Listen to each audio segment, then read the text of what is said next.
It is what it is. Alex, you alive with us, bro? You here with us? Yeah, man. Jasmine's bringing some gifts from the room. Just knock her out. No, I was kidding. Welcome to a new episode of Puro Pinche Sports. I am your host, Jose Garza, and welcome to this lively night with the three of us, with myself, Humble, Hater, James, and the Professor Alex de la Cruz. What's going on, fellas? How y'all doing tonight? Chilling, big dog, chilling. Ready to talk about some of this nonsense people been speaking on all week.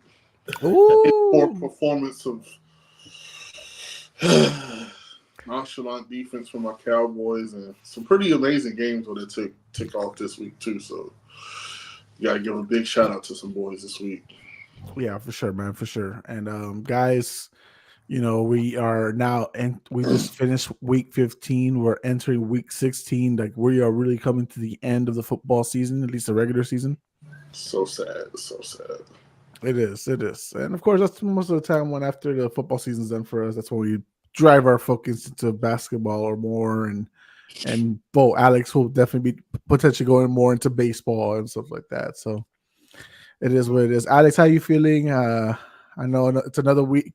It's a week after I said, you know, all of our teams won, and now all I know. I was gonna fucking text you whenever that fucking dropped. I was like, man, fucking this goes back to Jose. He jinxed the shit out of us. For real.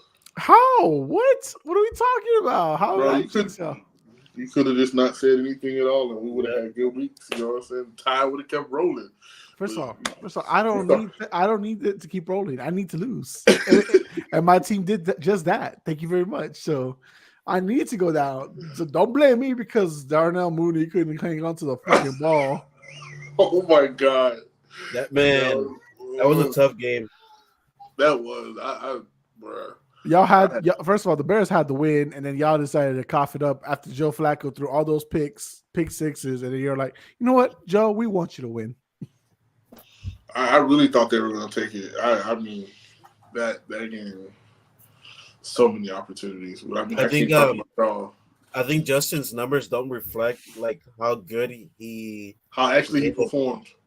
Yeah, he performed well against that defense, and the numbers might say 2 picks, but those were Hail Mary picks at one before half, each and half. At the end of the Yeah. So, and then too, I look at it. And that's how I feel like. Because I mean, I know I don't want to skip topic, but I feel like that's how they grade Lamar Jackson. You know what I mean?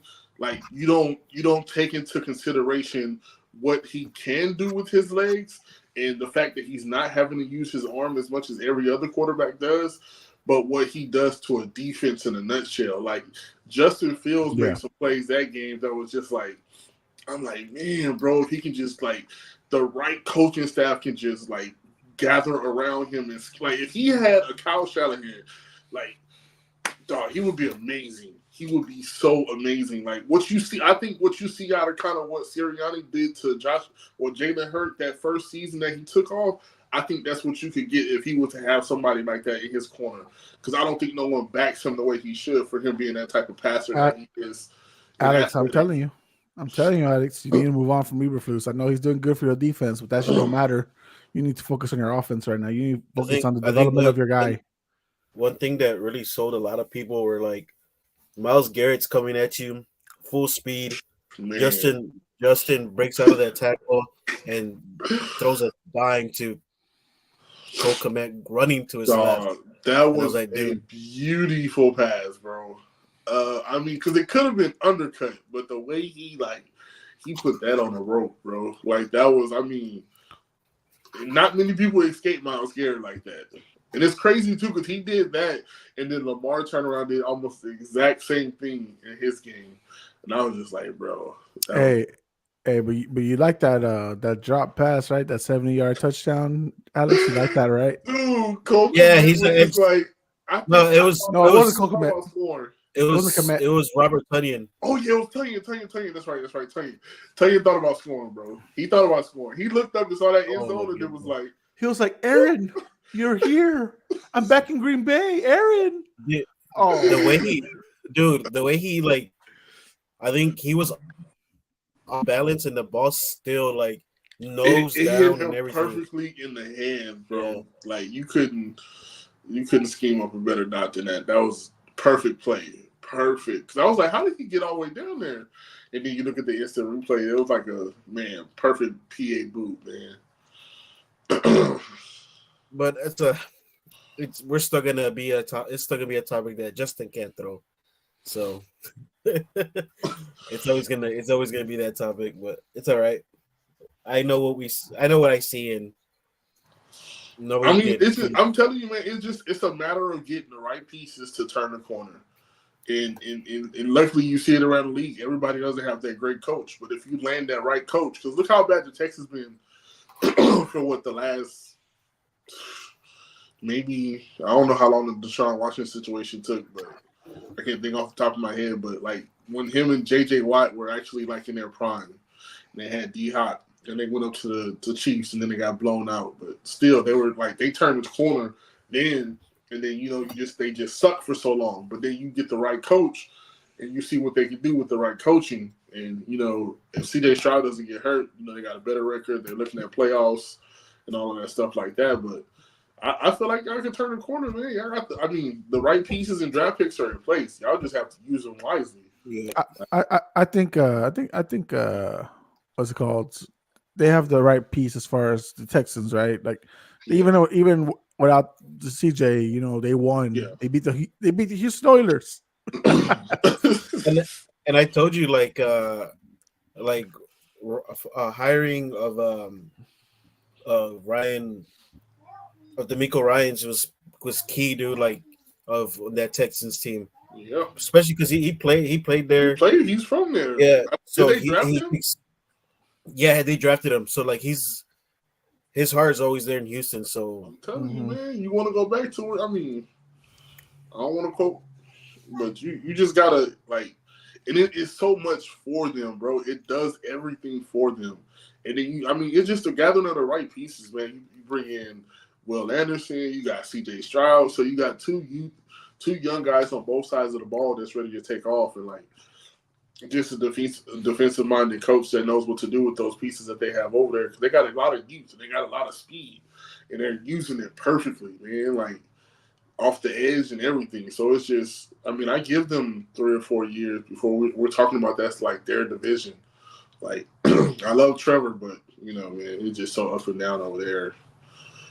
So you really don't know what's going on over there, whether it's Trevor or it's Dougie P or Calvin Ridley. Too much, bro. It's too much. They're too chaotic for what is supposed to have been an easy season for them.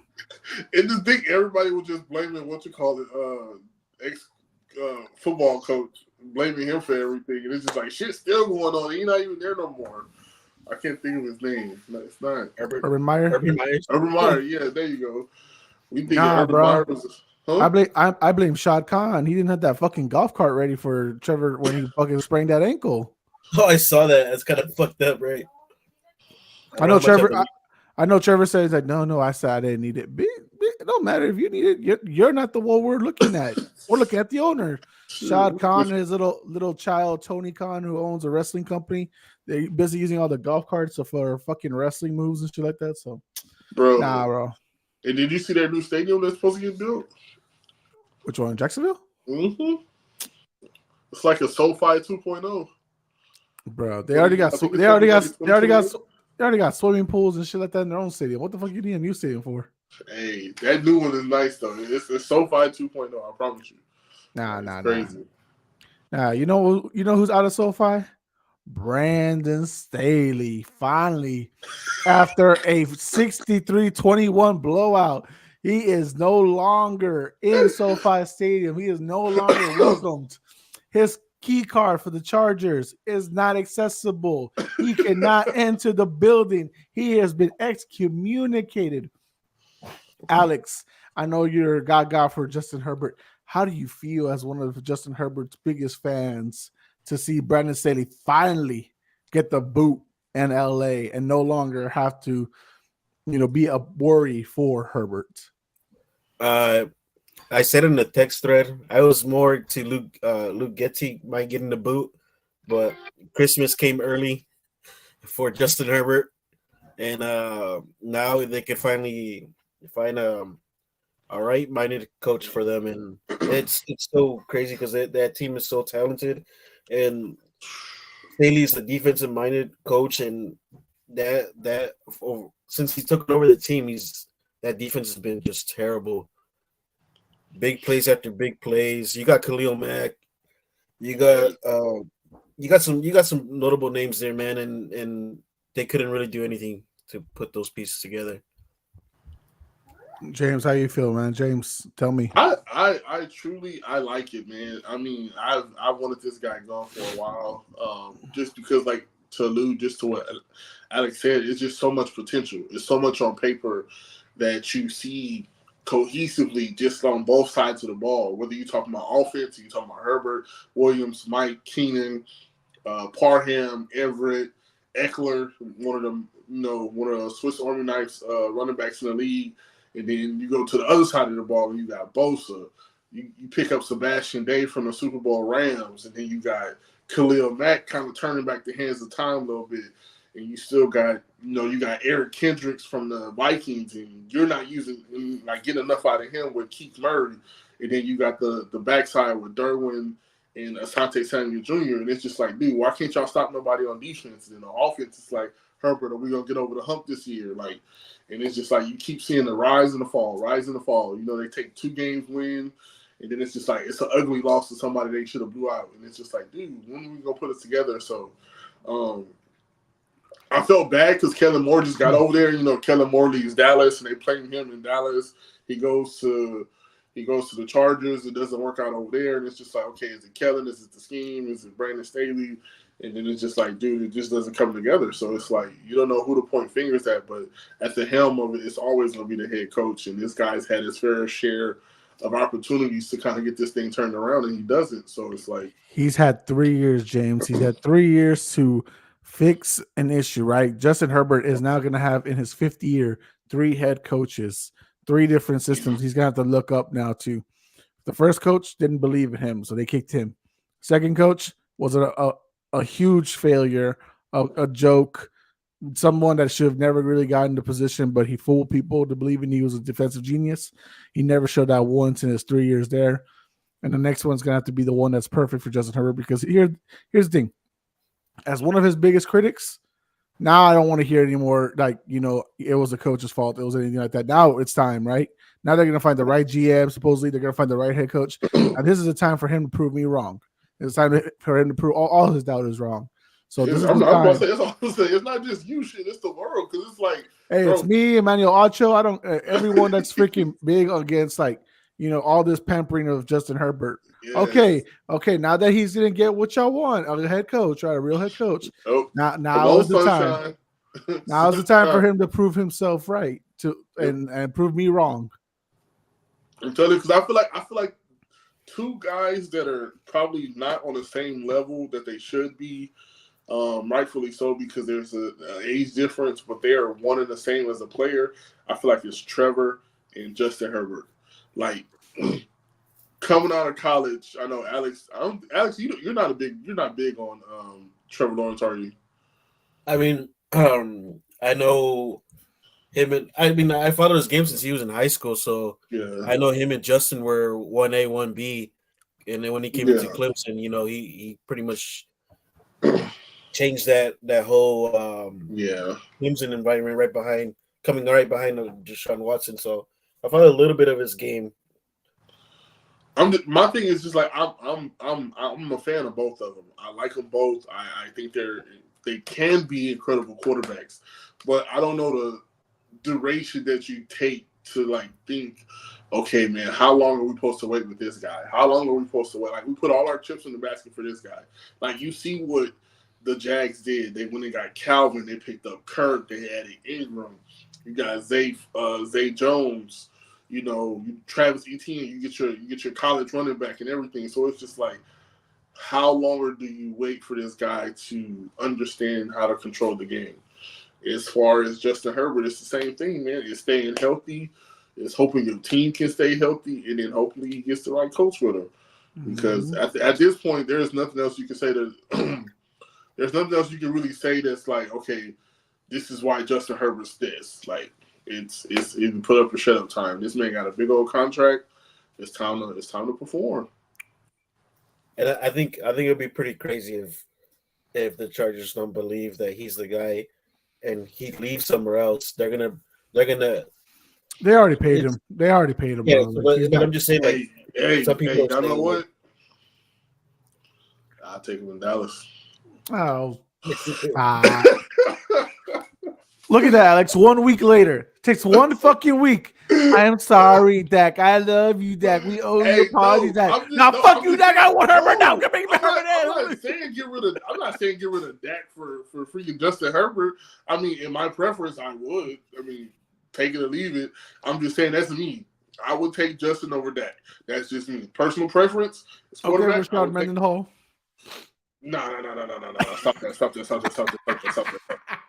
I'm just because Dak is already old, bro. Dak ain't gonna be playing till he's 35 like that. He's not Aaron Rodgers, Tom Brady ass Big Ben type. He's not gonna be playing till he's 35. You know, Dak is Dak. This is Dak put up or shut up because they're already talking about extension and all that other stuff. So I mean, Dak got one more in the bag and it's time to wrap it up. Justin still got life. That's all I'm saying. Justin still got life. That's all I'm saying. I'm still supporting my quarterback, no matter how bad that game looked on Sunday. I don't really think if we want to go into it real quick. I don't even think it was Dak's fault that game. The game planning was bad. The defense was awful. Mm-hmm. I don't really put much stock on that's against Dak for that game. Yeah. I mean, did he have his greatest performance? No. Was it as what he's been playing the last 2 months? No. But there's a lot of factors that went into that game, and mainly I like to hit the defense on that.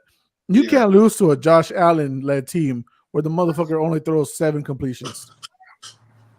Bro, swear to God. Okay, so let me tell you a quick backstory. Like, this has nothing to do with nothing, but this is why I didn't watch the game on Sunday. So, of course, y'all know I had the upper respiratory infection. Yeah. Just disclaimer, guys. I'm good now, but I do got some health issues I got to take care of going forward in the future that I got to just be an adult about. I come from a family of minority people, colored people who don't always believe in going to the doctor. So I have to change that. I have a daughter. I have to be more smart, more logical about my health. James, hold up. That's every minority. Well, I know, but I'm just putting it out there. I'm just saying, I especially know I'm wifey over here, married to one, so I know how that goes on the other side too, for just us minorities in general.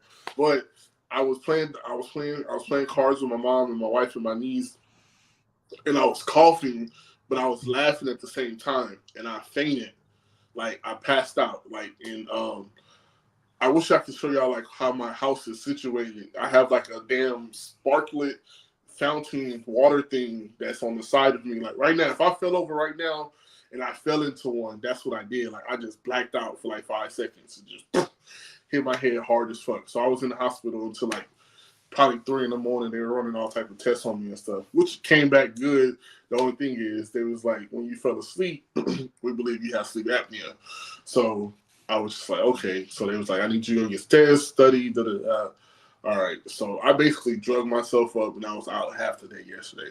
Like, I woke up Sunday, took my mom to church, and came back and passed out.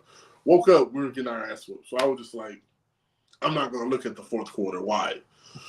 So I looked at the highlights, and I was like, what are we prepared for? Because, like, we could not stop the run. And it looked like we were playing the Cardinals again. Like, the Cardinals ran any other play action they wanted. They ran the ball up the gut, outside, inside, and we couldn't stop nothing.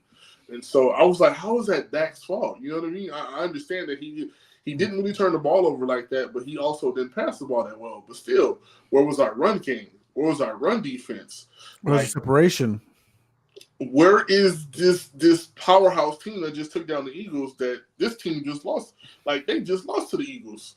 Like, what's going, like, you know what I mean? And that's what I mean by Dallas. Like, you try not to get too high and too low because you never know which team is going to come. Like, after you just stumped the Eagles out like that, you should be standing on business. This should be like a declaration to the league. Like, okay, we are a different team.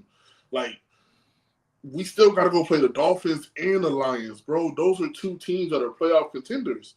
Like, come on, like, so that's why I love when we win, but it's just like sometimes you get too excited and you just know, like, man, dude, something's gonna happen or somebody's not gonna do something, and it's like, and we just came out flat, bro. So I like what Micah said to the public. I like that he speaks his mind, but I really hope these guys are ready to perform, like, because we finna play some speed demons, and if we couldn't stop the run against I think the Bills are one of the slowest teams in the league. They're talented, but ain't no speed over there. Yeah, like ain't no speed. You got Moser, A-Chain, Waddle, Tyreek all running sub 4.240s, bro. If you do not touch them, that's house call all game long, and we can look like the Broncos because we don't got that much speed on our defense. Like outside of Micah and Sam Williams, like we don't have that type of speed. So I'm kind of scared. I really am. Alex, how are you feeling about the Cowboys after getting another game where they give up 200 rushing yards? Well, I'm gonna go first with probably with Dak's game. I think the Bills did a great job of disguising coverages. You saw D ends and D tackles drop into coverage, and I don't know if you guys saw he nearly had a pick. And one of to the D tackles, he dropped back, and he wasn't expecting that. Was it Ed Oliver that almost? Yeah, it was Ed Oliver. Yep. So like they had a good game plan, and then man, Sam Alcho beat me to it, but he already said it. He said this morning, when they were getting gashed, the first thing you look at is the linebackers, right? Yeah. And see what gaps they're plugging in because they're gashing them left and right. So like either in a Dan Quinn system, either the linebackers are not running to their hole or somebody's getting washed down. I was like, let me just look at the linebackers, and you only saw one big linebacker in there, so they were mostly nothing but DBs were in there against 22 personnel, which means like they got 2 tight ends and they got 2 running backs. Yep. And what was big for the Bills? Bro, that's crazy. What was big for the Bills is that they got Knox back. He just came back. Yep. He just came back from injury, so.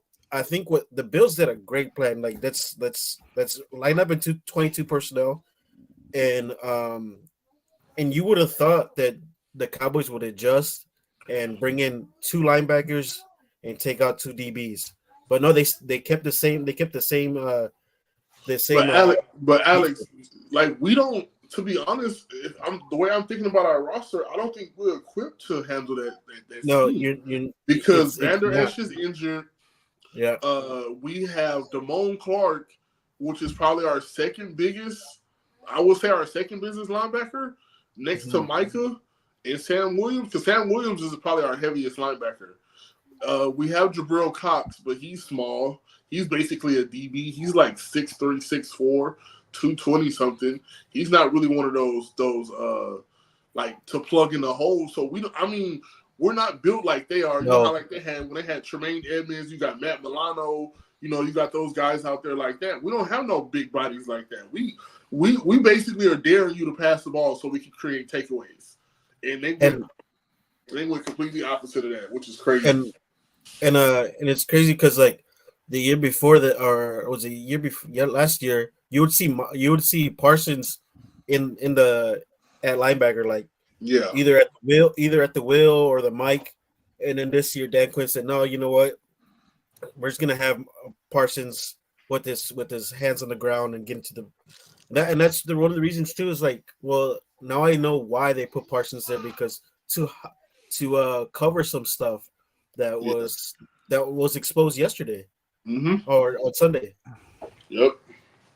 And Michael said it too because I kind of listened to him when I was at work, and he was kind of like, he was like, you damned if you do, you damned if you don't. The media was screaming the first season was like, okay, he put his hand in the ground. Why don't we got to play in coverage? And then he goes and play in coverage, and they're like, why are you playing in coverage? And then we're getting passed against, and they're like, why don't you put him to attack the quarterback? It's like, bro, wherever he lined up, y'all gonna say something. It's just one thing. It's one thing or another. But what I will say is, we cannot let this repeat again, bro.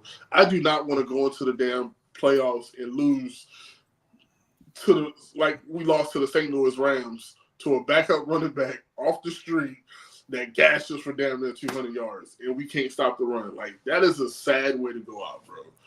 But Well, that's one of the biggest things, right? Next week you got Miami, and while it's not exactly like, oh shoot, like they're gonna be dangerous on the defensive side because Miami's still suspect on the defense. They have a heavy run game, right? So they can gas you left and right. They got Mostert. They can go Achan. They can go Wilson Jr. They can go any way. Really, I forgot about him too. And this week Tyreek will not be missing. So you have all those threats still. The defense needs to step up their game. This is one of those run a crazy RPO, man. Like, I'm scared of that so bad, bro. I hate those plays so much. Like, and they run a lot of they're like Kansas City 2.0, bro. When it comes no, you're wrong. This is exactly what Dallas needs because this is the preparation for San Fran 2.0. Well, this is Mike McDaniels. This is Mike McDaniel coming from the Kyle Shanahan tree. This is exactly what they need to prepare for because this is the shit. Mike McDaniel is gonna throw everything that Kyle Shanahan threw at them last time they played, and now he's gonna do that with his guys. And let's see if Dallas has an answer for it because that's what we're gonna see. If you can stop Mostert, can you stop Achan? Right? You couldn't stop CMC. Can you stop? Could you stop Debo? But the thing is, like, okay, so and I don't know the honest to God stats. I'm just spitballing here, but CMC didn't have great games against us. He did just enough in short yardage situations. I think both of the times we lost to them, or was it 3? Or was it twice? You've lost 3 times in a row, but twice with CMC there. Twice with CMC there. Yeah, so it was 2 wild card games and 1 regular season game, right? The first wild card game, no CMC.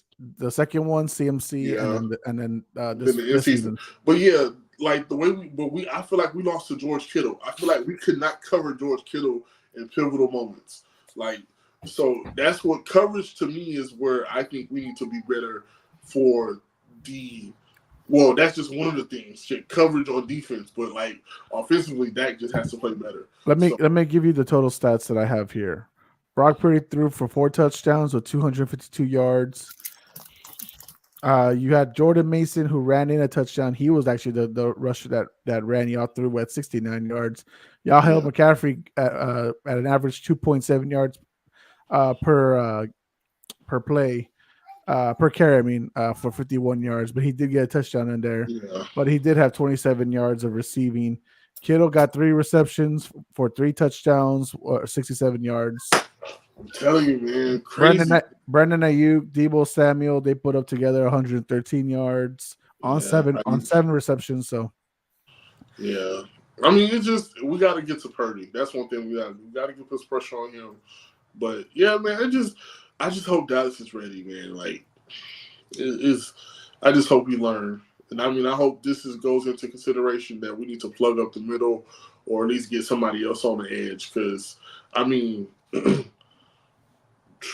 I truly don't understand why we can't pick up nobody. Like, we picked up people in free agency, but it's just like, you got to make splashes, man. Like, when there are guys out there that are on a block that can help you in your weaknesses, you have to make that happen. Like, and I think we didn't address that. Like, that Mozzie Smith kid, I don't know where he's at, bro. I really don't. First round pick that ain't done much of nothing all season. So I don't know if he doesn't fit the scheme. He's hurt. He's slow. I don't know. Because we were all in to take him, and I just haven't seen him. Hankins has been a big help for us that we got out of free agency, but we need youth, man. We need some young boys in there. So it's cool. Yeah. Go ahead, Alex. And real quick, I don't want to take nothing away from what the Bills did either. Oh yeah, no. We're talking about the Cowboys, but like I said, that's one team you don't want to play in the playoffs. You don't want them to sneak in because they got Josh Allen, they got Stephon Diggs. They still got some.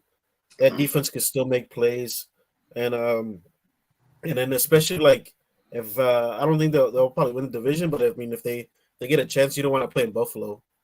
Yeah, dude. What I will always say this is like the Buffalo Bills are the team that is great, but you just get mad when they don't perform.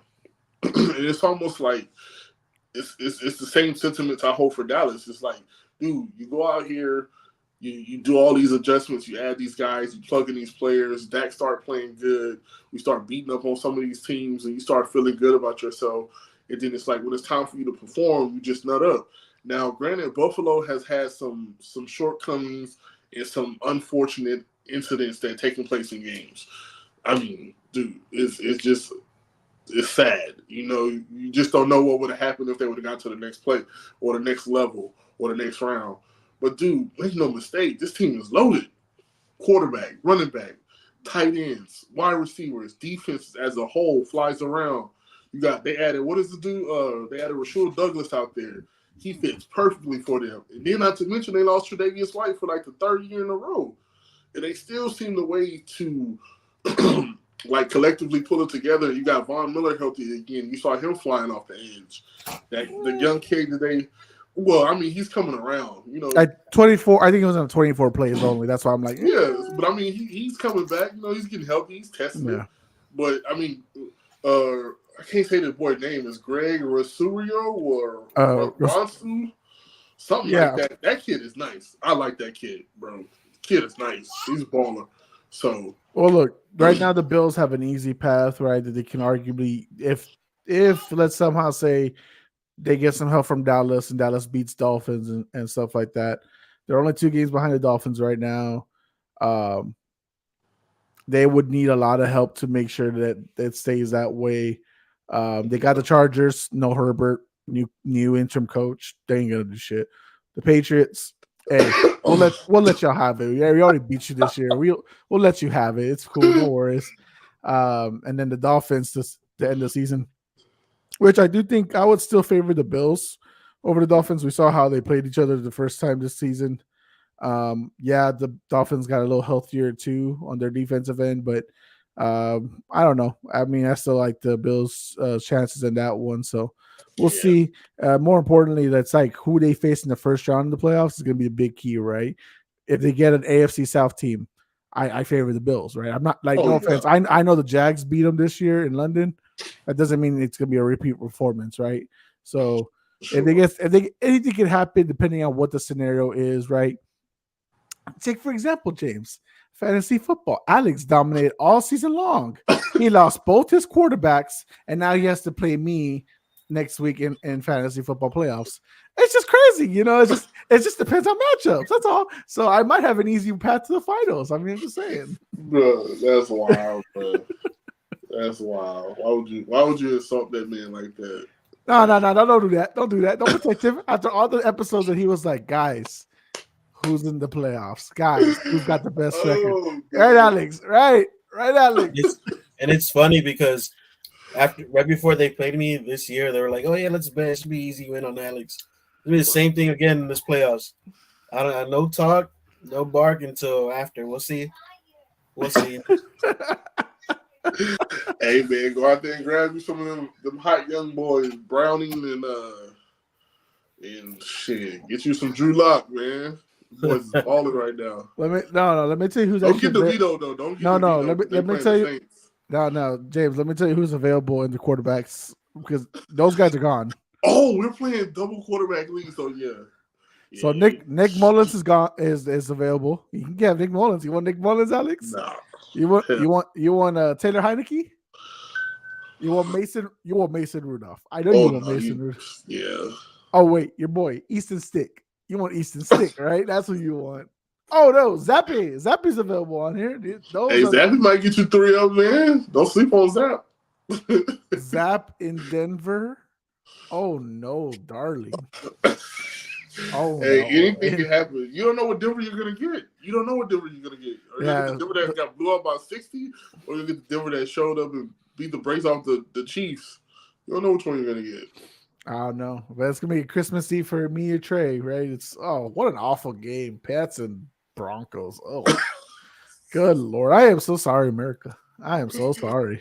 Ain't nobody gonna be watching it. That's why I got put on Christmas Eve. But drunk already. But speaking of the Patriots, reports came in last week, and then it's been further intensified by like a Diana Russini and Ian Rappaport and other people and stuff like that. that Belichick is on his way out after this season. So I know that there's been talks that he might be going to LA or he might get traded to LA to be, because that was part of the Chargers conversation that we ended a little briefly too soon. But I wanted to get James your thoughts first on how do you feel if Belichick does end up being, departing from New England and he ends up being the Chargers head coach? How do you feel about that? I like it, man. I just hope he still has some of that Belichick magic, if you will, to kind of import that wisdom onto a Justin Herbert of what he did to like a young Tom Brady. Granted, you can't get Tom. Like, there's only one Tom, just like there's only one Jordan and Kobe and Braun and stuff like that. You're not gonna replicate those guys, but just to give him some of that wisdom to help him get out there and see something from a different angle of finally having that franchise coach, if you will, for however long Belichick still has it in him to coach. So you just want to make sure you get the best out of him. And it's just, I hope he can. I mean, he's inheriting a defense that's like, I mean, on paper could look like what he used to have of those days of old from your great Patriots defenses that you guys had when y'all had like, them demons out there, them hitters, them edge rushers, getting that pressure, being stingy. So I like it. It's just a matter of, how he adds and subtracts to what he's going to do as far as the coaching staff, because it's a lot of talent over there. You don't know who they're going to keep as well, as far as like bringing him in and like what players are going to go and come, how they're going to save money and move stuff around. So just a name going to LA that big is huge for them. I think it would do Justin Herbert some good. Alex, how do you feel? I don't like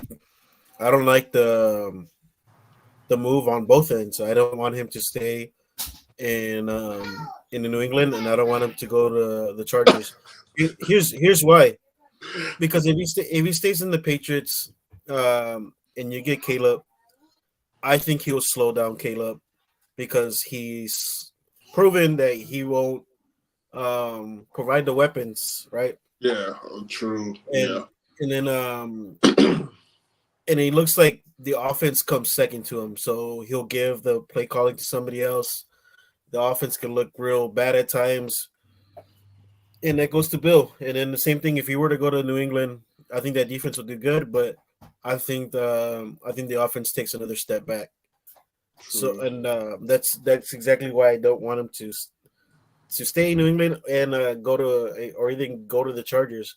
And it's gonna suck. You're gonna see if they end up just out the league. Fuck it, get him out. No, I'm just saying this. Like, you'll see it. Like if you but you don't think he could bring in? You don't think he could bring in somebody like And I'm only spitballing because this is his guy. He always goes back to him. But like Josh Allen would do good in that system with Josh McDaniels. Josh McDaniels. I'm sorry. Yeah, and that's exactly who I'm afraid that he's gonna get. But why? Like, I wouldn't be afraid of that. I think he's a horrible head coach, and he probably is not a good person for a lot, like in the football realm, right? But you can see he's brought out the best of all the quarterbacks that have played there. Yeah. But that's my thinking, and I'm not sure of what other offensive juggernauts are out there that are better than the Josh McDaniels. Because I think like Jose said, like he's not the greatest coach. We've already seen that. That's not his cup of tea. That's not for him. He doesn't need to go after that again. He needs to leave that alone. Like, you are an offensive genius. That's what you do. Like, just do that and perfect that and help us look good on that side of the ball. I think that's what he should stick to. But I'm saying, like, and I agree with you, Bill does not like offense. That's not his thing. But like, I think with a team like that, you can't ignore the fact that you're that loaded on that side of the ball.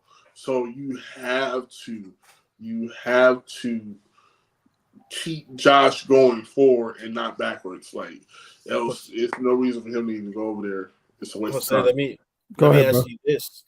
ask you this. Would you want to keep Bill if he brings Josh McDaniels back, and then you get a Caleb Williams and you get a Drake May. Look, I don't know what's gonna happen, bro. Honestly. So, for example, like if let's say Bill stays right, New England, right, and he brings back Josh McDaniels, even though Bill O'Brien's there.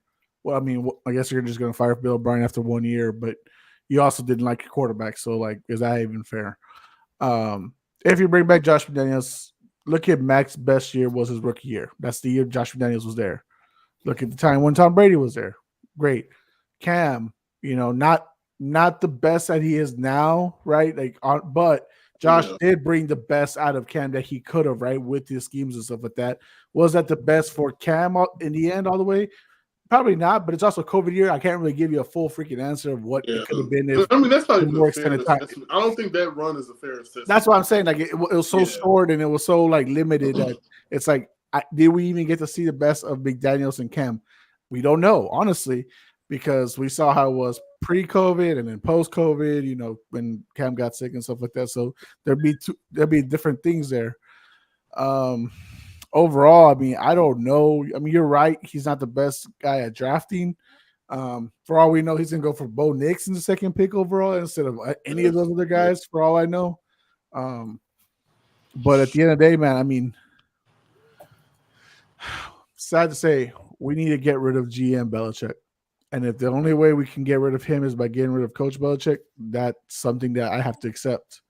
I don't like it because to me, I've had him, as my head coach for 20 plus years, like 24 years now. And it's like, it's crazy. Like if I move like my football career, it's like Pop, right? Like for me, if like what the Spurs give, I no longer have Pop, that's gonna be fucking weird for me. Like I don't know how to react because I haven't had it. That's childhood right there. That's what I'm saying. I've lost Duncan already. I've lost Brady on my, those things. Like, so it's like, that's already weird for me, but it's, that eventually those things are going to happen. So one, I don't even know who you replace Belichick with. That's the other thing too. Like, right. Who is Robert Kraft going to bring in? Obviously there's a lot of good candidates out there, potential ones that are even, the Chargers are looking at. So what are we going to do? That's what I would want to know first too. Like, before we're like, I trust like what's going to happen. Who are you bringing in, right? Who's going to replace Bill in these aspects? Who's going to be the GM? Who's going to be the head coach? Who are you drafting with this number 2 overall pick? I feel like that coming behind Belichick is like in the NBA for me coming behind Phil Jackson. You are screwed. It's like coming after Brady. It's like the guys who came after Brady. Brady. Like how do you replicate what just happened? Like y'all expecting us to win right away. Like y'all not accustomed to losing. Like so I as a Pats fan, like as a Cowboys fan, because I'm being a realist, I didn't see all of that. You know, I didn't see all of our history and our legacy and all of our winnings and stuff like that. I came on the tail end when we were.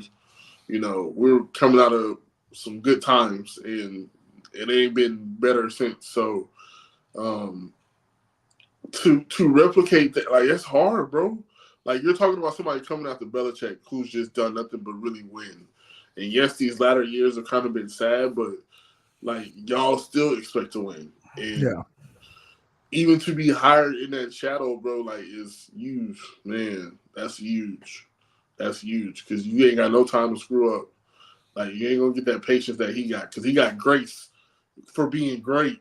Like, you're not – whoever comes after that ain't going to have that same – And what sucks, too, is that if he were to go to the Chargers, he gets a young Justin Herbert, and if he stays in the Patriots, he gets a young Drake May, Caleb Williams, and he's 77, right? Or how old is he? He's 72. So, like, 72, but like that's like how would you really want to pair that with a young QB, and then 2-3 years later he has to get another head coach.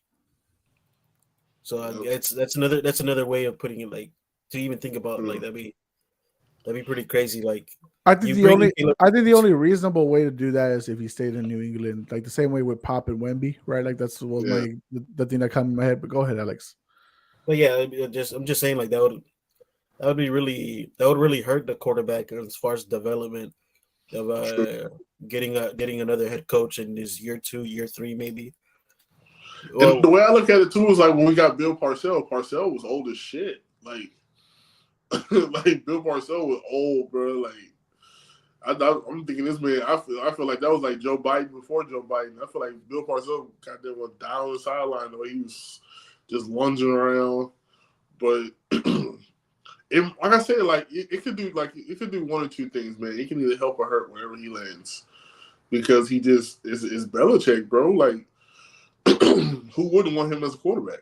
Yeah. I mean, as an actual coach, like as a quarterback, like you get to say, this guy taught me this. You know what I mean? Like he's just a walking book of knowledge, man. So it's just like it's just unfortunate what's been going on the last couple of years under his tutelage, but you know what I mean? You just hope that that's changes somehow. Hey, it's honestly self-inflicted.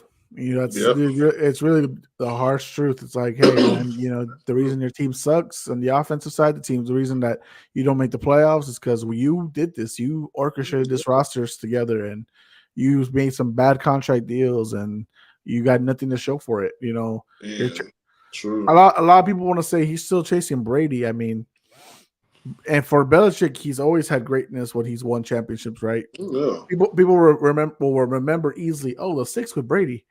You don't remember that he was a defensive coordinator, defensive coach for LT Lawrence Taylor with the Giants under Bill Parcells, and that's one like those are the key factors that Bill has 8 rings. And he's had goats. He's had greatness with those rings. And the sad truth is unless he links up with another young goat, a future prospect that is ready to take over the league, he is never going to see another title again. And honestly, that's most coaches, right? Most coaches, you'll never see a ring unless you see a guy that's got the potential of being one in those conversation talks.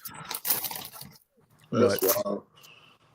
But I don't really. I note that. Bro, Go ahead. It's not like looking long or whatever, but man, like I love football so much, bro. Like for me to be like a basketball player, I just love the history of football so much. Like, and when you go back and look at those coaching staffs that Bill Parcells had, bro, it was so many legends underneath him that like branched off into coaches that became like good coaches on their own and then branched off again. You know what I mean? Like it's crazy like that staff that he had. Oh, I bet you when he saw like the Super Bowls with the Giants and Patriots, he was like, my prodigies, Coughlin and Belichick going out, and I love it. That's the shit. Oh, and then when he saw Peyton go in 09, he was like, that's my son right there. That's the shit like that. It continues on moving forward, and it's like after that, I don't know what's going on. Eric Mangini, what are you doing with your life? Bro, for real. But it's just like, I mean, to think about it, like he's one of the greatest coaches of all time, one of the greatest leader of men of all time, you can say. Like great leader of men. And to see Belichick transfer into that and to see that come like, bro, it's awesome, bro. It's dope, man. So like when you really follow the game like that and you get to see like those old pictures and stuff like that, it's like you hear those conversations of how those guys learned and how they were when they first started to what they are now is pretty dope. All right. So, guys, before we move on to the next topic, I just want to send you a reminder. Please go ahead and like, share, and subscribe to all this podcast stuff. We're trying to grow the show as much as possible because, honestly, I'm going to give myself a time limit. If we can't grow somewhat to a certain number by the end of the Super Bowl, guys, we got to take a pause. We got to take a break. So, please share, like, subscribe. We want to grow together. Push. Because this is so much fun. This Puro Pinche Sports shit is so much fun to have. So please allow it to grow. Like, share with all your friends, live, on demand, all the good shit. So next topic, I was gonna go ahead and let James take over. This has to do with the Rashard Mendenhall tweet that kind of taking over the nation the last 36 hours. Dude, this is crazy, man. So let me go ahead and set it up for you, James. So basically yesterday, early in the afternoon, Rashard Mendenhall went on Twitter, X, and he was just, venting out, because he's a football player. He was for the Pittsburgh Steelers. He was a champion. And sadly, the people only recognize him for one huge mistake that he made in that game. and that's all the recognition he's been getting. So he puts out a tweet and he says, "Simply tired of being berated by people who aren't experts in the game. We just pretend like I'm the only athlete tired of fans talking trash." I'm sorry. Is this the one or am I just good? Oh no, sorry, wrong one. That was the later one. I'm sick of average white guys commenting on football. Y'all not even good at football. Can we please replace a Pro Bowl with an all black versus all white bowl so these cats can stop trying to teach me who's good at football? I'm better than your GOAT. End quote. Oh God. Go ahead, James. No, it's my. I agree with him. Like, my fandom agrees with what he's alluding or trying to say. I don't agree with the black versus white thing. We deal with enough racism on a day-to-day basis. We deal with enough ignorance on a day-to-day basis where the stupidity is passed down from generation to generation to generation. Some white people still can't stand to be standing next to a black person. They don't want to share a restroom, a dining area. They don't want to shop together. They don't want to eat together. They don't want to, worship together. They don't want to work together. So sports is one thing that brings us as a people together. Sports, music, etc. Like, you have these things that we try to bridge the gap and all that, and then you have someone come out here and spit ignorance.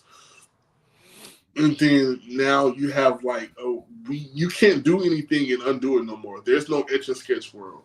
In the 90s, you could say something like this if it was kept in house, if nobody didn't record it with a damn VHS tape or something like that, you were safe. Dude, you put one thing, one picture, someone leaks the conversation, someone records your audio, they place it on TMZ or Shade Room or X now, and now you look like this fool. Now it's something like, we just seen it with Cam. Cam just on his little podcast, speaking his mind, talking about quarterbacks. One moment it's just a regular old tweet, and then the next day it's front page news, and everybody's talking about it for 2 to 3 days. And now it's the same thing's going to happen with this. Like, he could have just kept it at, I'm tired of these guys that didn't play the sport telling me how to play the sport or spitballing about other people that play the sport. It could have been left at that. We understand the sentiments. No one likes Skip Bayless, 0.5 per 6 average basketball playing ass talking about LeBron hate all day long. Dude, you sucked in basketball. You wasn't good. You didn't even make varsity. But here you are with your own talk show, your own show, and you get to critique everybody every day, and nobody gets to say nothing back to you. We don't like that. We don't like him. We don't like running out the back of the end zone, Dan Overlarski. We don't like these guys. Like, why can't you have the likes of Ocho Cinco, Shannon Sharp, winners, Cam Newton, guys that played at that level, guys that done it, guys that know it, like legendary guys. Why can't those guys sit down on the round table and just talk sports? Because those are the people we like to hear. Those are the personalities we want to hear. But you can't be Rashard Mendenhall and get out here and start a race war, and you didn't even eclipse 5,000 yards. You weren't even a champion because of the likes of your run game. You had a great offense with a damn great defense. Like, you were just playing a role. Like, you were probably a committee running back. I mean, you were okay. Like, but you wasn't I'm better than your GOAT. What GOAT? Which one? You're not top 20 if we look it up. I guarantee you probably not even you might be top 50, maybe top 40. But I don't even think he that high. Man got like 4,000 yards. Like, so it's blatant ignorance. Like, it sucks, bro, that we got to throw a race into like a sport that bridges the gap, bro. Like, it's sad, dude. It's really sad. When I read it yesterday, it made me so mad, bro. Like, Alex? I laughed. I'm not gonna lie. I laughed because I'm like, this guy can't be fucking serious, like, for real. James is absolutely right, man. I think in all sports in general, you have people on a team from all walks of life. I like my brother went to school in at Hamlin University in Minnesota. He was the only Mexican there. They're like, and then like there was a couple guys from Nigeria, and some white guys, some black guys, and some Asian guys that played on the team. So like, yeah, football brings from all walks of life, man. People have different stories, and to bring race into something that like brings people together is it's kind of really dumb. And then another thing is like what Will Compton talked about after was Oh my was god, fucking funny. that was hilarious. He's like, I think we got this. I think we got this in the bag, boys. It's like the back nine. We'll get. He's like, we don't got no brothers. We don't got no brothers at corners, but we'll be all right. We'll be all right. As long as Crosby and we'll be all right. My favorite was when he was like, "All right, the halvesies. Like, if you're okay with saying the word, okay, y'all can go with that. Y'all can roll with that. But if you're not okay with it, you're with us." I was like, "God damn, bro, you don't gotta do all that. God damn." And then Puka, he's like, I don't think Puka can say the word, so he's riding with us. Nah. Puka is fucking Dana White's fucking nephew. He's with the white boys. He's with the white boys. Get that right. No, this is what right here. Y'all posted it in the chat. So I really wanted Trey to be on here just to be funny and shit and just spitball with it. But I was going to tell Trey to come up with a list. Because I don't agree with this list. I don't agree with this list. Yes, because he says coaches. I mean, granted, yes, y'all got coaches because, hell, we can't get black coaches in the league, period. Like, whether we want them or not. We just got D'Amico Ryan. We got Mike Tomlin. Like, we don't get to get coaches, so that's not even a fair assessment. So that's like, it's cool though. We'll give Belichick is their DC. Yeah, we'll give y'all coaches, but okay, like quarterback, how we want to play the whole thing? Like how we? Hey, hold on, real quick. I just want you to know, James, the Browns, me and Alex, we claim Fred Warner, just so you know. Yep. Y'all. I mean, y'all got a couple of greats. Y'all got Fred, Christian.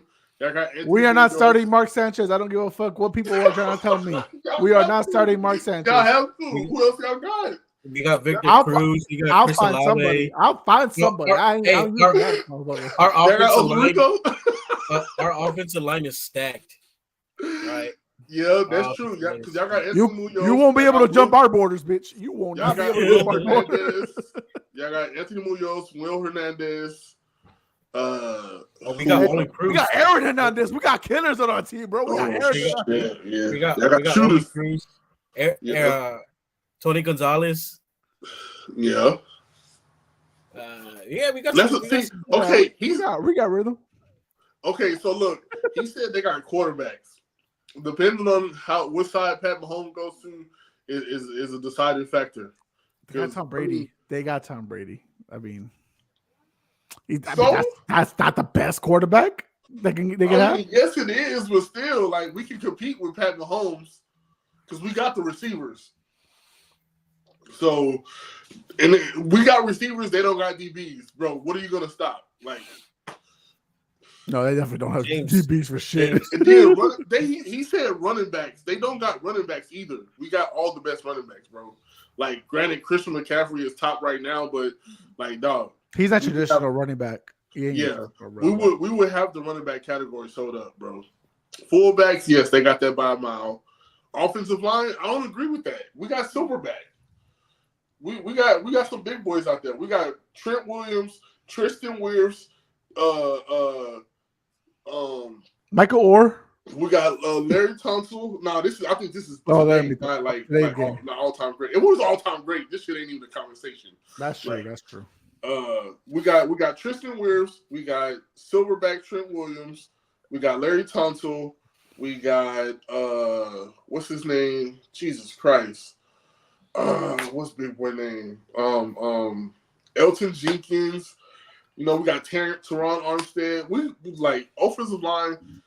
I think we got it. I mean, yeah, they got fucking Quentin Nelson, Zach Martin, and they got some Bakhtiari. They got some dogs.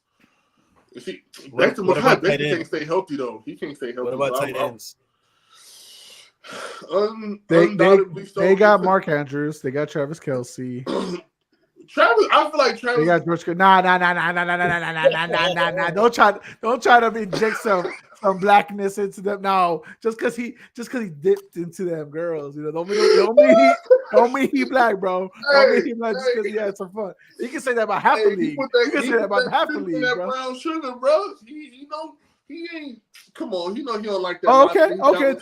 Then your black players that be sipping around with some vanilla. Okay, never mind. Women. We're gonna leave it alone. Exactly. Yeah. That's what I thought. Who? I mean, yeah, they do got it. I mean, we only got there. No, the Whites' offense are solid, right? We ain't questioning. It's the back. They got no.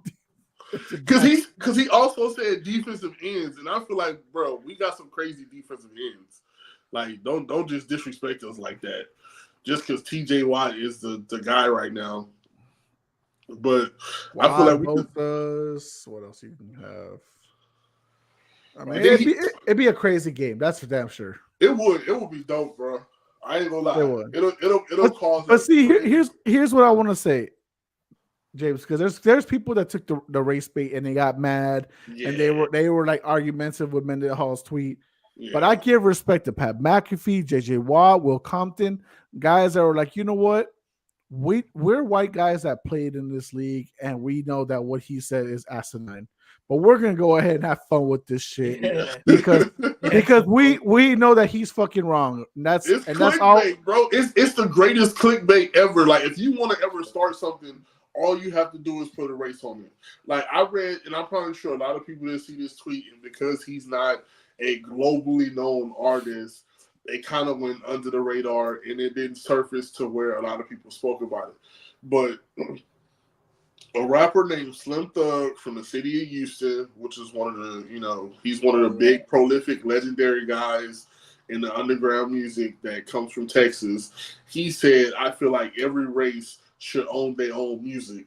Like, white people should own white music, black people should own black music, Mexicans own Mexican music, and so on and so forth. You get what I'm speaking about. But to say such a thing, you cannot say that because not everybody falls under that category. Yeah. Like, granted, country music is predominantly white, but they're not the only ones that make country music. We now have black artists making country music. You have white rappers in hip-hop. You have, like, well, we ain't got no black. You got Latinos all over the place. So and that's what I'm saying. Everybody makes everything, but to say that someone should dominate and own something and they should only be able to make money off of their own stuff is asinine, bro. It's just like you said, like, it's crazy to think that somebody will sit here and say, I don't want to hear these guys no more because I don't want to listen to white men tell me how to play a sport that I'm better than them at. How many white men were you better than? Because the last time I checked, the reason you don't got 2 rings is because a white boy knocked your ass off your ass and you coughed up the rock in the biggest game of your career. Let's talk about that. But we don't want to speak about that. You want to speak about hearing people tell me that, oh, I don't want to listen to these guys because of this. No, bro, you're stupid. That's dumb. And I hate when people try to put a race on something just to cover it up, and then you're going to hear him sooner or later come back. Once he loses a job or he loses something, he's going to be like, oh, why did it be like this? And, oh, now you want to backpedal. And Mendenhall, if you kept up with Mendenhall's after career, like, because he did retire at 26, right? Yeah. He's 36 now. He's had some controversies with shit, like what he said, and he tried to backtrack him, and it's just, it's shit like this. Sometimes maybe he just wants to get back in the spotlight and stuff like that. So it is what it is. James, yeah. I think we all know, and this is one of the best things about this podcast is that we're all inclusive too, right? It basically started with 3 Hispanics. We've added 2 white boys. One of them is off the chains, Lujan himself. And then we got you, James, and it's never been like, oh man, will he fit with us because he's a different minority? Is he different? No, bro, you got blood the same color as the rest of us, bro. Your family, and we share the same shit all the time.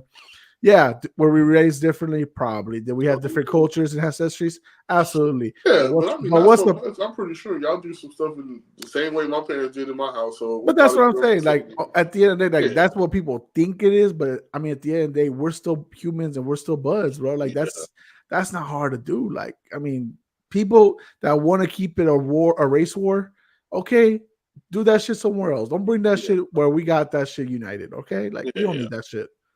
So I mean, that's what I just like. I hate that we as people are so quick to just react to stuff like in the uproar when it's just like, dude, it's not. Leave that alone, bro. It's not worth it. It's not worth the time of the day. Like, just let this man spitball. He's reaching. He just wants attention, but yeah,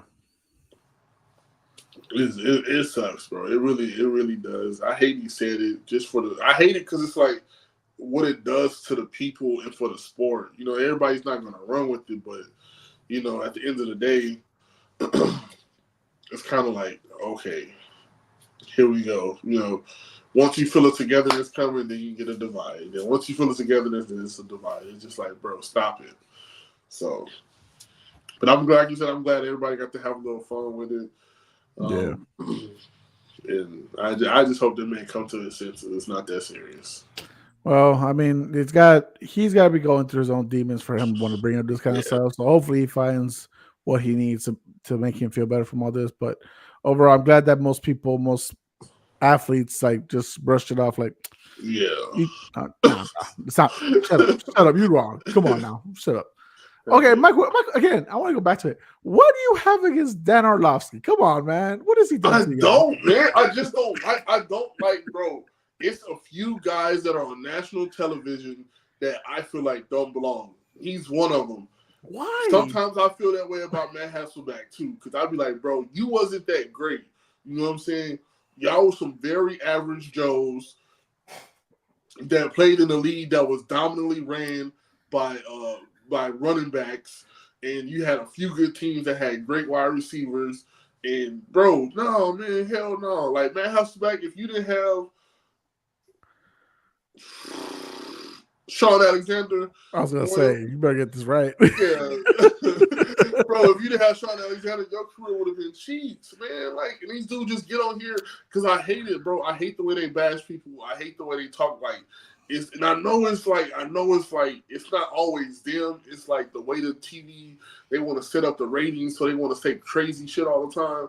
But I'm glad we live in a day and age where these guys can have their own social media, they can have their own podcast, and they can really tell it like it is. So you're not getting this watered down, like sugar coated ass TV rating. Okay, so the reason I keep asking what's wrong with Dan Orlovsky, I'm like, because he sucked as a NFL quarterback level guy, right? Like he admits it. He knows that he was not that great, but he's like a lot of those guys that if you can't play, you coach, you teach, right? Yeah. And I feel like in that role, that's what I'm seeing. I'm listening from him.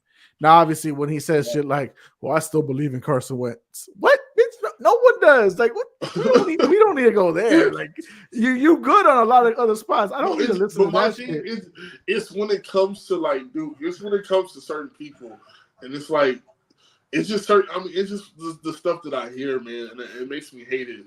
It's just like, especially what really did it for me, that put it over the top, was when Cam said what Cam said, bro, and everybody took that shit and ran the opposite direction. Like, no, listen to what the fuck he's telling you. Like, listen to how he's breaking this shit down. He is telling you what he meant by what he said. And if you don't understand that, hell, I don't even know if it's like meant to be explained, because it's just like, dude, it makes sense. You have game changers who are players that can go out there and simply change the narrative of a game. And then you have guys that control it. Like, it's two different things. And if you don't understand that, I don't think you should be on TV telling us who's good and who's not, and who's the hottest topic and who's the hottest take, and this is the MVP and this is not an MVP. But here's another thing too, James. Here's another thing too, though. I'm glad that you got people that maybe misconstrued, because we got people in our text thread that saw it the wrong way too, right? And we kind of had to correct that, right? But sometimes you want to see that too on TV. And the reason is not because we don't want to hear this nonsense or whatever. No, let's hear the nonsense because there's people that think like that need to be corrected too. And what's the best way to correct them? On television. So if you have somebody who is thinking, well, Cam is dumb, what did he do in his career for him to say stuff like that? No, this is where you get someone to check them. And you never have that though. Like there was no one, bro. That's what I'm saying. It was nobody to check that shit. The only person that came to his defense on national television was Emmanuel. And I promise you, like, I was just like, and it's because people kept doing this one thing. What did Cam do? What? He only went to the Super Bowl. He only had one of the best seasons in Carolina history. He only broke records. He was only a Heisman Trophy winner. Like, damn, if he just had the little bit of help that was needed for him to be even greater on that stage, he might have won. But hell, the game was over before it started. So I mean, let's be fair too. Like when Cam Sting came out and people wanted to go and attack him, when was it convenient for them? I think when Unc wasn't on TV, right? Yeah, because Unc would have checked them, or you got because it came out in the middle of the week, so it's like those days that he's not on. But if you listen to his shit on Nightcap, other than some fart shit that he wanted to bring up, that I'm not fucking gonna talk about right now. Yeah, he would have checked that shit. That man dirty as fuck. But I think that there's good guys out there. I think, and I know you don't like him. I like Dan Orlovsky just because of what he sees. Obviously, he couldn't do, but he can coach. Maybe one, but it's like the same thing. Like because I don't like Bart Scott. I don't like Bart Scott. Oh, I can't stand that motherfucker, bro. Oh my god. Man, we could go on. But go ahead, Alex. Go ahead. Let's go ahead. We got days. No, it's like Dan. You're right. Like Dan's one of those guys that he can't really do it, but he could be able to coach. Kind of like Kellen Moore. Kellen Moore wasn't a big guy either. He wasn't. He was a backup, bro. Same thing as Chase Daniel. I think Chase Daniel now it might be a QB coach. Chase is my dog, bro. Or it might be a OC somewhere in his career, and he's one of those guys too that like he didn't have like a crazy football career, but you know what he did have like as a backup, you got to see behind the scenes how everything goes. Right? Oh yeah, that's for sure. And those are the type of players that go into the coaching like and they always get like their I guess their shot at it first. Oh yeah, and I'm make no mistake, bro. I just like him as a person for his football takes. Now, granted, I'm pretty sure this man is a genius of the mind because, like you said, where am I at right now? I'm sitting in my room, at my house, in my confined space. I've never played on the level that he's reached, so I can't tell him how to tell me about something, but I can dislike what his takes are because I see and I know the game. Not as well as he do, but from my perspective.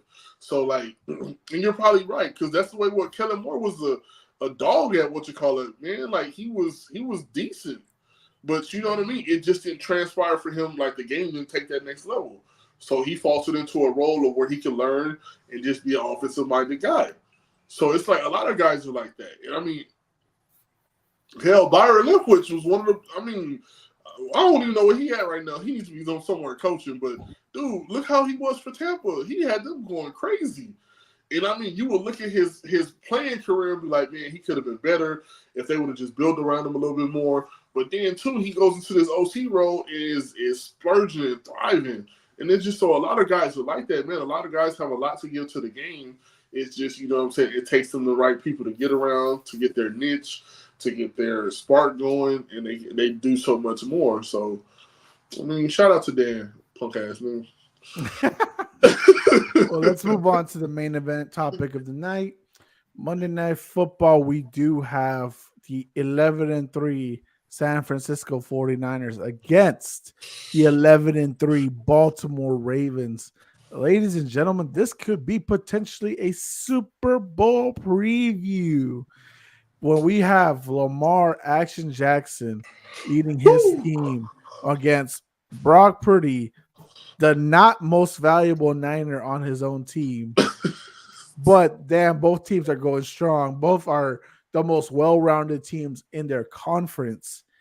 Alex, talk to me about what the Ravens have done and what they will need to do to hold the Niners. I mean, what haven't they done, man? They first they go into the season with not having they don't know who their running back is, and To they this continue day, to they continue to plug in players, and they still are at the top in the league in rushing yards, and and what they need to do is just I think they're gonna have to rely on their defense with Roquan Smith and Patrick Queen, and stopping the run, stopping and not getting fooled by the ghost motions uh whenever you see Debo back there, because that's where San Francisco can get really hard to read whenever you see Debo in the backfield using him as a ghost motion, setting up screens and end up getting freaking Kittle right open down the middle. So as long as those two guys there in the middle for the Ravens are going to be key, not to getting fooled by their eyes. yeah.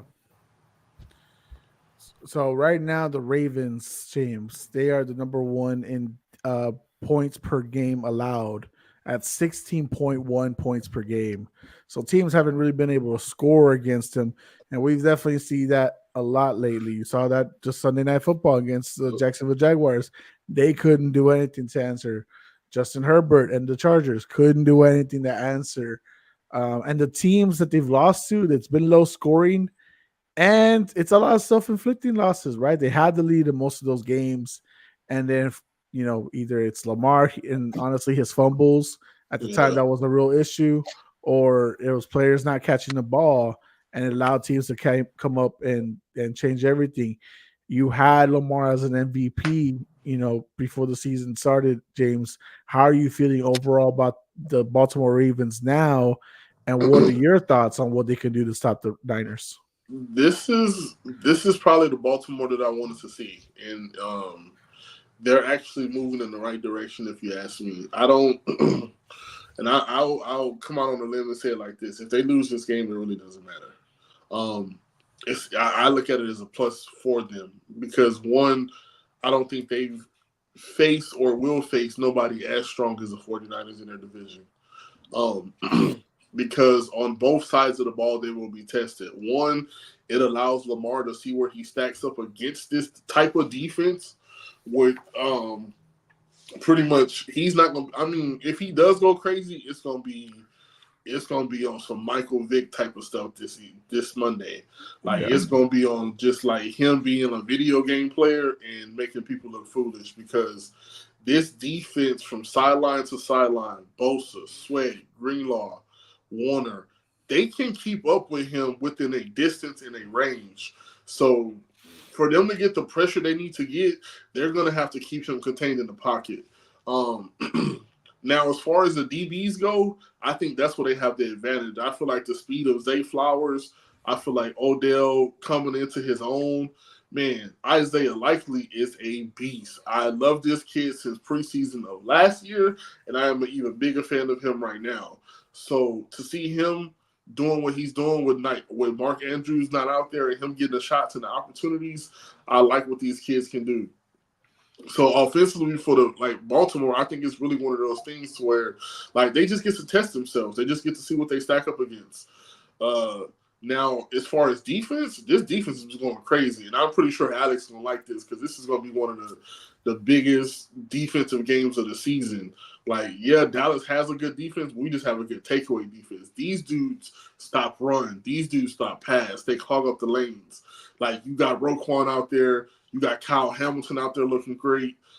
On both sides of the ball, this is going to be very exciting to watch. So, I mean, I don't even know if we get a high-scoring game. I wish we do because it's a chess match, but it's just either way it go, man, the points are high, the points are low. It's going to be exciting from start to finish, and I hope nobody gets injured. Please, Lord, nobody important, nobody. And that's why I said there's a lot of great players on both sides of the ball, and it's gonna be a chess match. But the real match is gonna, like I said, is gonna be the eyes of Roquan and Patrick Queen not getting fooled by the Kyle Shanahan offense designs. Because man, that could be tricky, man. Because you see one thing and it's coming back another way. So Dude, that's why I I'm said telling that game's you. gonna rely. It's gonna rely on them.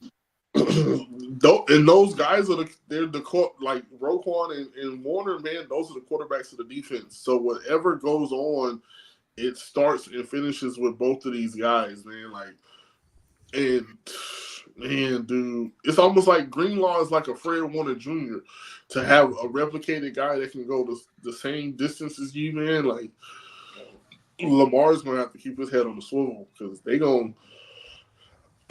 I know they're scheming, man. I just know it. These guys are gonna be scheming, so it's gonna be fun, man. It's gonna be one for the books.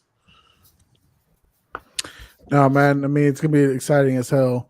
Lamar Jackson, like I said, even I was with you, James. I thought he could be MVP this year. He was my pick, and he continues to prove. Like, yes, he got Zay, he got Odell, he got Mark. He had Mark Andrews, but obviously Mark Andrews went down for the season. But this is the guy I knew who he was, right? Yeah, Improving in his passing, could run at any time, and be one of the best runners out there, despite him being a quarterback.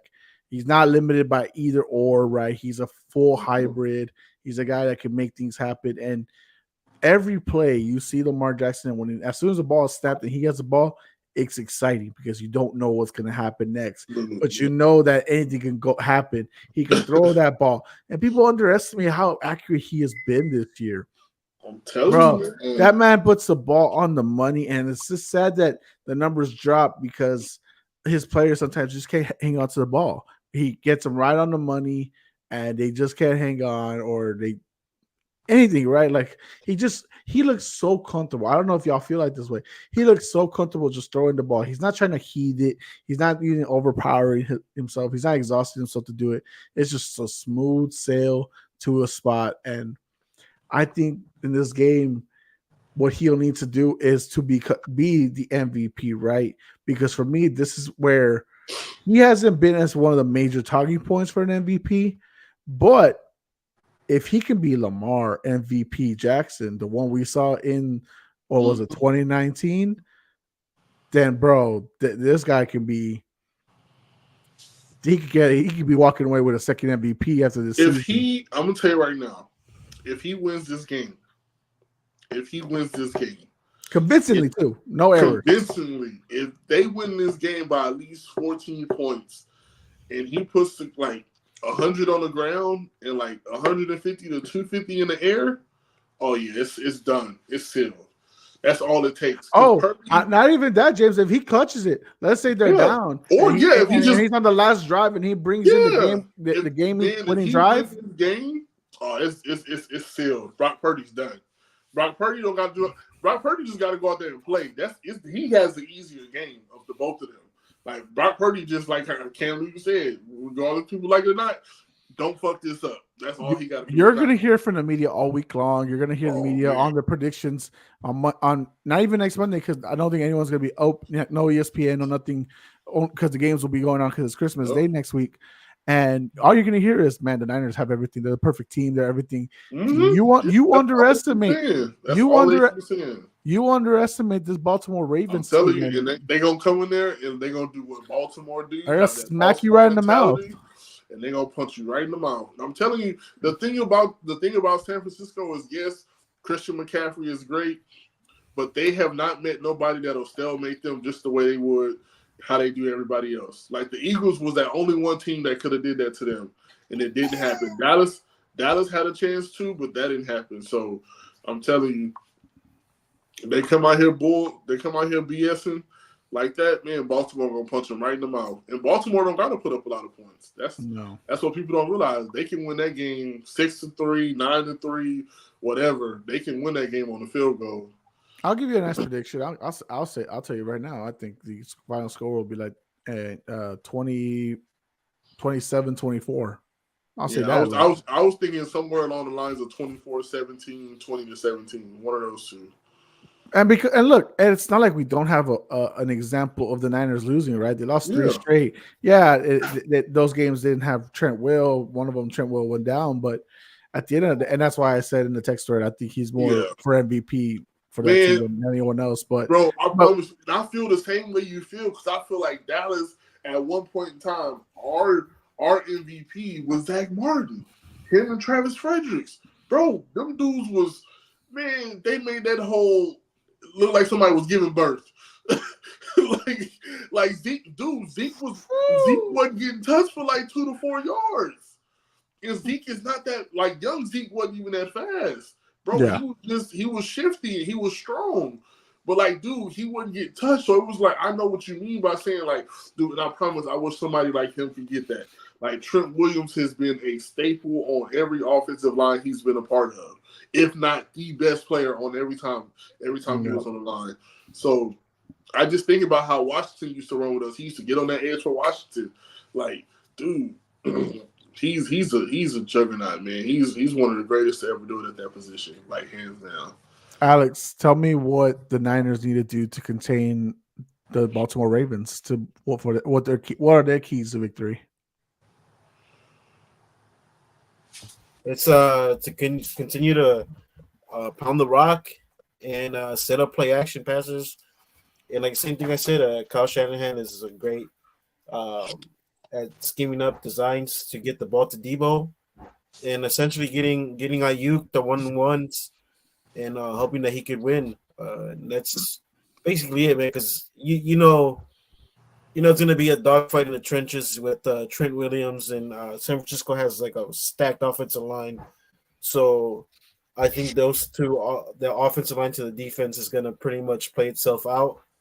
And then as far as the defense for the 49ers with Fred Warner and those guys fly around the ball, man, just covering up the ball. I think one thing that you noted too about Lamar Jackson is protecting the ball in the pocket because the 49ers love to poke the ball out, so the peanut punch. So it's basically just having just doing all the old school high school stuff, man. Protect the ball when you're running through the gaps.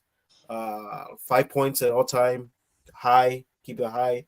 And then when you run down the sideline, put the ball on the sideline hand, so that way they don't poke the ball out.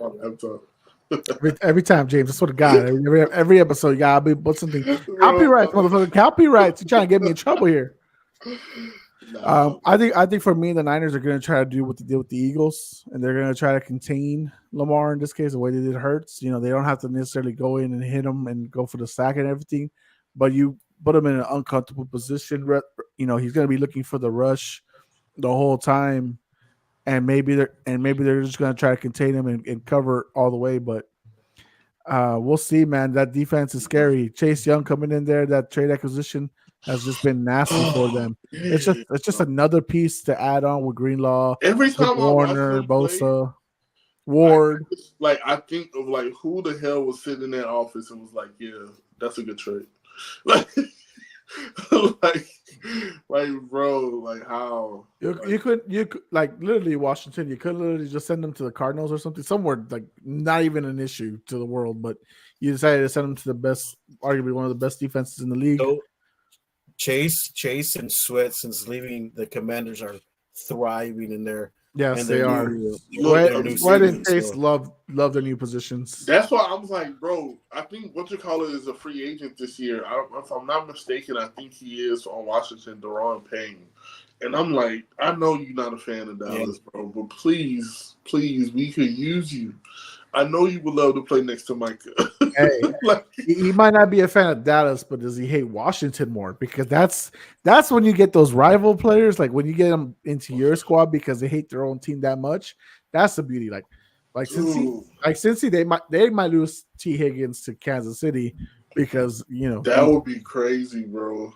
It's always that little personal factor, crazy. So we'll never know. But man, Monday Night Football is gonna be such a big game. It's gonna be beautiful. I'm gonna tell you right now, the winning team, that quarterback for the winning team, gets the MVP nod. I really do believe that. So that's crazy. someone's gonna walk out 12-3, unless they end in a tie, which would be even crazier. Oh yeah, that's not happening. Hey, we never know. We almost saw the Houston Oilers and the Houston Texans get a fucking tie.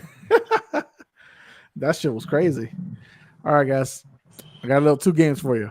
Let's go. We'll start with the nice and easy blind rankings. I think y'all will enjoy it. Y'all know y'all love the blind rankings. Y'all know y'all. I like it, man. It's fun. Yeah. All right.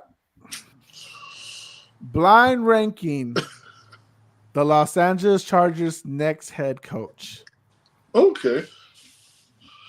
So we'll start with the one we talked about earlier. Bill Belichick. Number 4.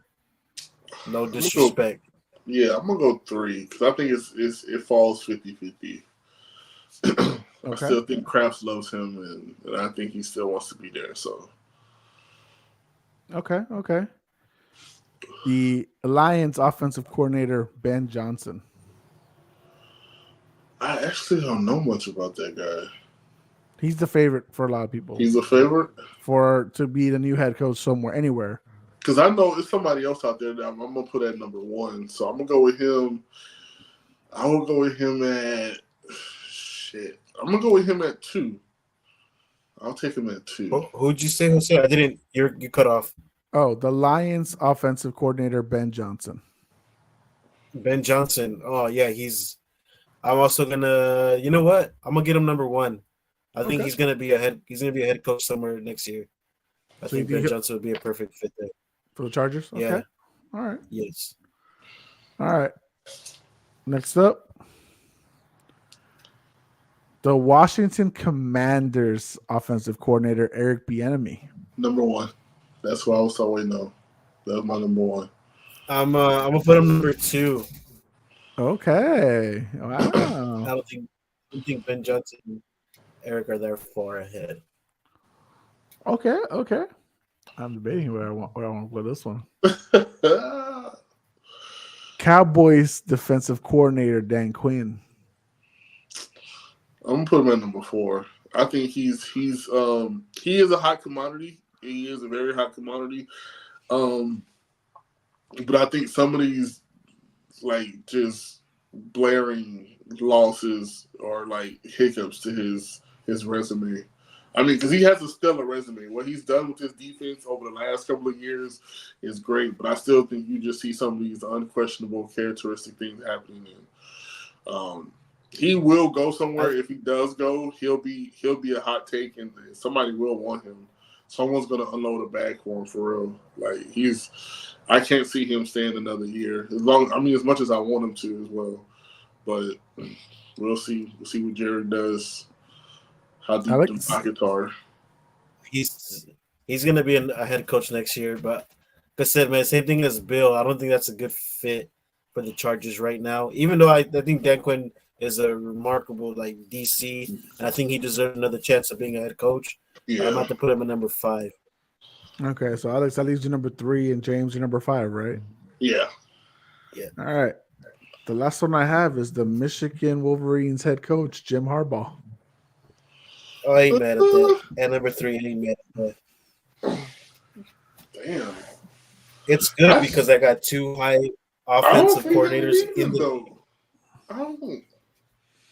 You never know, man. He's too good. That college money too good. You ain't got to deal with like Coach Prime said. You ain't got to deal with stubbornness and egos and all that shit, man. You just get out there and do your thing, Hey, but we don't know what the NCAA is going to do to him, so he might be looking for an escape route. So maybe the Chargers are willing to give him that escape route. I don't know. Yeah, we'll see. So that'll be a good one. So that was a little fun right there. Little something simple, nothing too hard. Definitely like that. But I told y'all we're gonna have another redraft. I told y'all we're gonna be having the 2019 NFL redraft. Y'all want to go ahead and do it? Or you want to save it for a 4th person here? Yeah, I want to save it for a 4th person. You gotta do it. You gotta space that out because it's gonna be too easy. I already looked at the 2019 draft and I was like, damn, another good one. There's a lot of good receivers. It was, bro. It was loaded. Then I really don't have anything else for the night, guys. I mean, obviously, half our crew is sick as fuck. Yeah. I might be on my way. Fellas. I might be on my way there. Hopefully, it's not as bad as them or as you, James. Yeah, Alex, stay safe, bro. I don't know what you're doing this week before we meet up, probably for Christmas, but stay healthy, brother. Y'all boys stay healthy. Y'all stay lathered up. Drink water, tea. Get you some mint leaves or peppermint or whatever. I mean, it's a little bougie, but do it. It helps, man. And just if you guys are free on Sunday and y'all could catch, I know the Chicago Bears are looking for some receivers. Are you sure it's not the Kansas City Chiefs? Bro, no, it's they been just want you to line up where you're supposed to line up. Bro, I've been telling you guys this since 2 years already, man. These guys cannot fucking catch the damn ball. Those two catches came up to like 130 something yards combined. I'm like, oh my god, for 2 TDs, 130 something yards. Sick, man, sick. You know what's sick? The fact that we are this close, James, to catching up to fucking train the pick'ems. That's bro. I'm sick. Telling you, bro. I was so happy this week, and I was just like, Dallas. No, Philly fucked us. Philly fucked us because we would have been 2 points closer. Dallas. Well, I picked Buffalo. Oh, okay. Well, I'm mad at Dallas and freaking Philly. I'm mad because me and you just needed Philly, and we would have been 2 points behind Trey. We would have been right there, fucking up. Ooh, Trey, watch it, bro. You watch. I'm keeping my title. Keeping my title, Vato. I'm keeping it. I don't give a fuck, bro. I'm trying so hard, bro. I'm like, and this I could have called him a long time ago. I feel like, but it was just like some questionable picks that I just didn't make that he made, bro. I was just like, ain't no way, and he called him right, and I was just like, bro. All right, so Thursday night football. Trey's been like that since last year. Damn, he been run too, bro. Nah, but he's run. But that title's still mine. I'm gonna retain that, man. I'm not fucking losing my title. Oh fucking shit. But we got Saints versus Rams. That'll be our pick'em right now, guys. Both teams are 7 versus Rams. That is actually a good deceiving game. Both are 7-7. The Rams have been playing. They've been playing very good football, like Puka and Cup. And is Cup hurt? Cup is not hurt. He was out there. Yeah, he was out there. You see that blown coverage? They fucking blew that, left them wide open. And he's like, "Hello, catch me, bro." But him and Puka been looking good, and that little running back they got over there. Kyron Williams, baby, Kyron Williams. Hey, he's leading me in fantasy right now. Kyron Williams. Hey, I just need Derek Carr to stay healthy for an entire game, so we can, see what that offense looks like over there, because he just stay getting clobbered in the pocket. Well, James, go ahead and make your pick, bro. Saints at Rams. Who do you got? Saints are going to SoFi? Yeah. Oh, shit, yeah. Give me the Rams. The Rams at home, yeah. Give me the Rams. Give me the Rams at home. I don't see them losing at home. Not to the Saints, at least. Alex?